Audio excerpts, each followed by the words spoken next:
Baik, di video kali ini saya akan membahas mengenai kebijakan fiskal pada masa Khulafaur Rasyidin. Khulafaur Rasyidin terdiri dari dua kata, yang pertama khulafa dan yang kedua ar-rasyidin. Kata khulafa memiliki arti pengganti dan ar-rasyidin memiliki arti petunjuk. Jadi dapat disimpulkan bahwa Khulafaur Rasyidin ialah para pengganti yang mendapatkan petunjuk. Siapa sajakah Khulafaur Rasyidin tersebut? Khulafaur Rasyidin terdiri dari 4 khalifah. Yang pertama Abu Bakar As-Siddiq, kedua Umar bin Khattab, ketiga Utsman bin Affan, dan yang keempat Ali bin Abi Thalib. Untuk khalifah yang pertama yaitu Abu Bakar As-Siddiq. Pada masa Abu Bakar As-Siddiq banyak orang yang berkhianat. Ini ditandai dengan munculnya nabi-nabi palsu. Di antaranya ada Musailamah Al-Kadzab. Musailamah Al-Kadzab ia merupakan nabi palsu yang menciplak Al-Quran. Pada masa ini juga muncul orang-orang yang enggan membayar zakat dan murtad kepada Allah.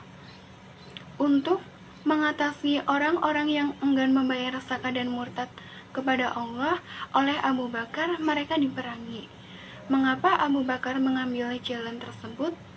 Mengapa Abu Bakar memerangi mereka? Agar tidak ada lagi propaganda untuk berhenti membayar zakat dan murtad kepada Allah. Lalu, apa sajakah kebijakan fiskal pada masa Abu Bakar As-Siddiq? Ada 3 poin. Yang pertama, perhatian Abu Bakar dalam pengakuratan perhitungan zakat. Yang kedua, adanya pengembangan pembangunan Baitul Mal dan penanggung jawab Baitul Mal. Yang ketiga, Abu Bakar menerapkan konsep balance budget policy pada Baitul Mal. Selanjutnya, khalifah yang kedua yaitu Umar bin Khattab. Pada masa Umar bin Khattab, ijtihad disesuaikan dengan kondisi masyarakat.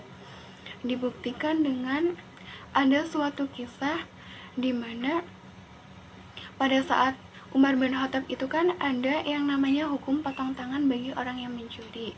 Ada suatu kisah di mana si miskin mencuri sepotong makanan di rumah majikannya. Lalu oleh majikannya dilaporkan kepada Umar. Lalu oleh Umar si miskin tersebut tidak dihukumi potong tangan. Mengapa Umar tidak menghukumi potong tangan kepada si miskin tersebut? Karena si miskin mencuri sepotong makanan tersebut dalam keadaan ia dan keluarganya kelaparan.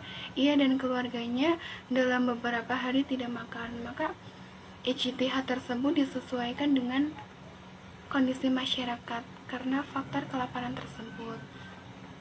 Lalu pada masa Umar ini negara mempunyai dana simpanan dan pembiayaan difokuskan kepada kesejahteraan masyarakat. Pada masa Umar juga telah berdiri lembaga peradilan.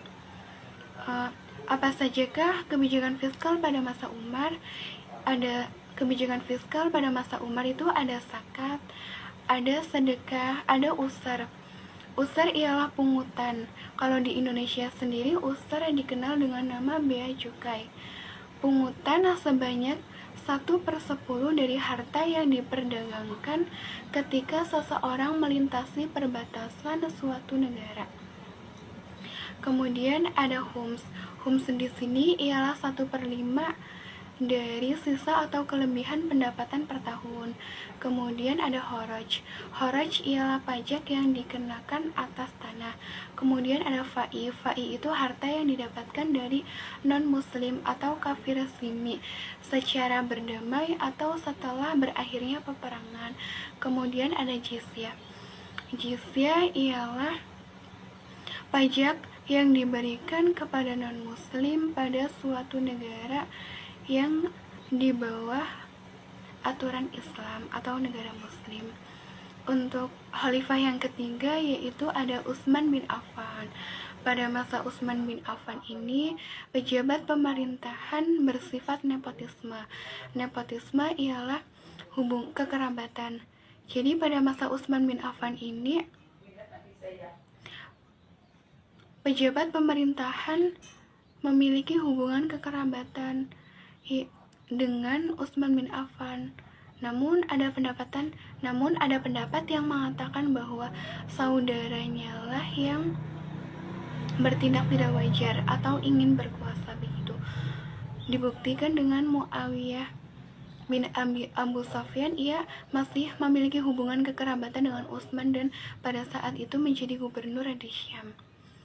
Kemudian pada masa Utsman bin Affan ini pembiayaan difokuskan kepada agraria. Dan pada masa Utsman bin Affan ini tanah rakyat itu diambil alih oleh negara sehingga rakyat merasa haknya dirampas oleh negara atau diambil alih oleh negara begitu. Kemudian kebijakan fiskal pada masa Utsman bin Affan itu adanya pembangunan pengairan, pembentukan organisasi kepolisian, dan pembangunan gedung peradilan. Khalifah yang keempat yaitu Ali bin Abi Thalib. Pada masa Ali bin Abi Thalib, umat Islam terpecah belah menjadi 3 golongan. Golongan yang pertama yaitu Khawarij, yaitu yang keluar dari barisan Ali. Yang kedua golongan Syiah atau pendukung Ali, dan yang ketiga golongan Sunni. Kebijakan fiskal pada masa Ali bin Abi Thalib, yang pertama ada pada masa Umar itu kan negara mempunyai dana simpanan, sedangkan pada masa Ali negara tidak mempunyai dana simpanan. Negara tidak menyisihkan untuk dana simpanan. Pada masa Ali, pengeluaran untuk angkatan laut itu dihilangkan dan negara menetapkan pengetatan anggaran pada saat itu. Sekian video dari saya. Wassalamualaikum warahmatullahi wabarakatuh.